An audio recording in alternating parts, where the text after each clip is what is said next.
lisant ce passage qui est le thème de notre retraite, qui est, comme je l'ai dit, que l'on sache que tu es Dieu et que je suis ton serviteur. J'avais l'impression que Élie était en train de faire une prière. C'était une prière qu'il était en train de faire. Il le faisait à Dieu par rapport à une situation. Et si l'on peut replacer ce contexte, c'est que, comme on l'a lu dans 1 Roi 17.1, Élie se présente un jour devant Akab pour dire qu'il n'allait plus avoir de pluie, en d'autres termes que la sécheresse allait être en Israël. Et par rapport à ça, ils ont vécu pendant 3 ans cette sécheresse.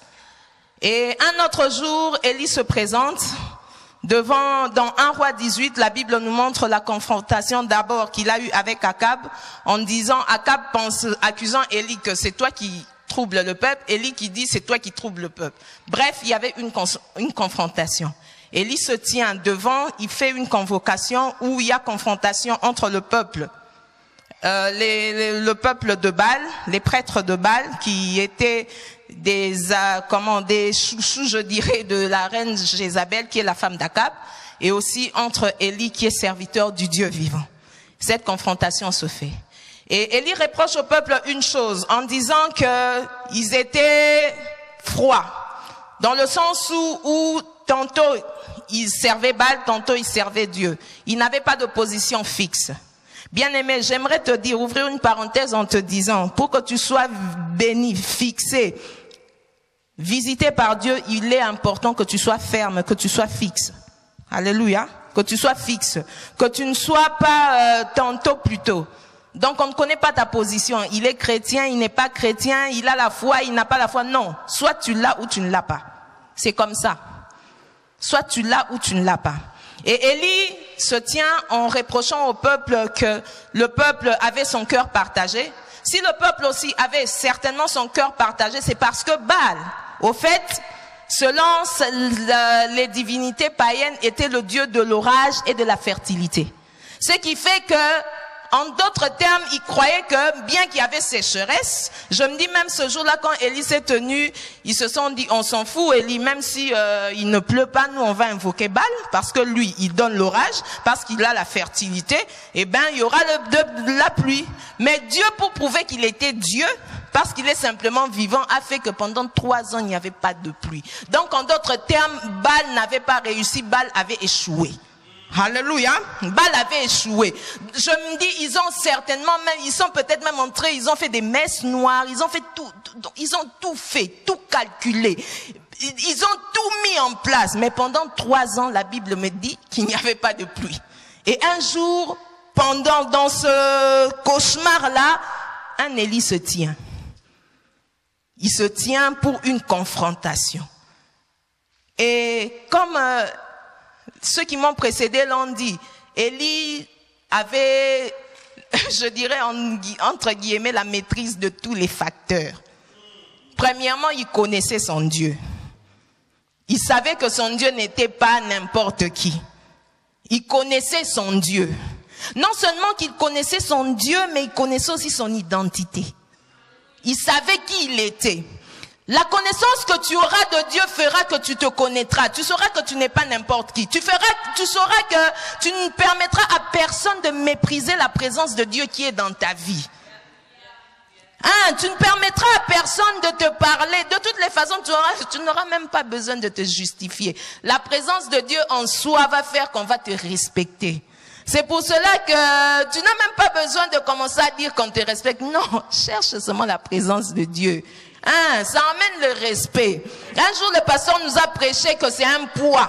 J'aime le dire, c'est le capote de Dieu. Quand tu l'as, on te respecte. On te respecte. Rien qu'en passant, on te respecte. Et les humains, et les esprits impurs, et tout te respectent. Même les situations te respectent. Chose qui est curieuse maintenant, devant certaines situations, toi tu es en train de pleurer. Alors elle profite. J'aime une chose que Dieu m'a toujours dit. Tout ce en quoi tu crois a de l'influence sur toi. Tout ce en quoi tu crois a de l'influence sur toi. Donc si tu crois que rien ne peut te nuire, rien ne va te nuire.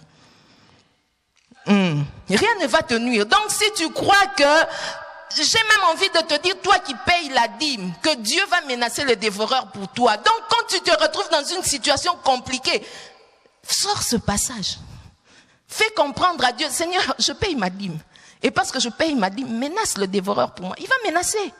Le tout, c'est de connaître son identité. Et comme je l'ai dit, la connaissance de ton identité est relative. C'est une suite logique de la connaissance que tu as de Dieu. Et quand je parle de connaissance, je parle là d'une intimité. Je ne parle pas du fait seulement de venir à l'église chaque dimanche. Non, je te parle là d'une relation personnelle avec Dieu. Je te parle là d'une intimité, d'une communion avec Dieu. Une communion profonde ou un cœur à cœur. Tu as un cœur. C'est de ça que je te parle. C'est de ça que je te parle. Et quand tu l'auras connu, tu te connaîtras. Tu te connaîtras. Tu te connaîtras dans ce que tu es, dans ce qu'il a déposé en toi. Parce que simplement, même dans cette communion, dans cette intimité, comme je l'ai dit, il y a un transfert. Il y a un transfert qui se passe. C'est comme ça que même le sage a dit dans les proverbes, quand tu restes avec le sage, tu deviens sage. Donc imagine que tu restes avec Dieu. C'est comme ça. C'est comme ça que même Dieu, le psalmiste a eu à dire, j'avais dit que vous êtes des dieux. Mais cependant, vous tombez comme des princes quelconques. Le prince quelconque, c'est qui? C'est celui qui, quand il y a une malaria qui tape son enfant, qui pique son enfant, il commence à pleurer. Non. Si tu obéis à Dieu, c'est toi qui vas prêter. C'est pas toi qui auras des dettes. Les gens viendront plutôt chercher des dettes vers toi. Alléluia. Donc, considère et comprends ces choses. Le tout, c'est de comprendre que tu as la présence de Dieu. Tu as la présence de Dieu. Et parce que tu as quitté ta maison, tu es venu en ce lieu pour chercher la face de Dieu. Donc, quand tu es venu dans cette retraite, c'était une manière pour toi, sans que tu, même si tu ne l'as pas dit, tu l'as en fait dit, Seigneur, que l'on sache que tu es Dieu et que je suis mon serviteur. Même si tu n'as pas eu à faire cette prière, au fait, le fait même que ta présence, c'est en fait une prière. Donc, que tu le veuilles ou non, tu l'as fait. Et parce que tu l'as fait, Dieu va répondre par le feu. Dieu va se manifester. Donc, par rapport à ton problème, par rapport à ton attente, Dieu va se manifester. Dieu va se manifester. Je suis en train de dire que Dieu va se manifester.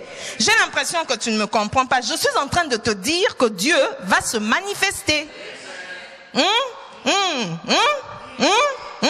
Dieu va se manifester. Alléluia. Dieu va se manifester. Et c'est comme ça que Malachie 3, c'est Dieu qui parle en disant qu'il allait manifester sa puissance. Et parce que Dieu va se manifester par sa présence, par ce qu'il fera pour toi,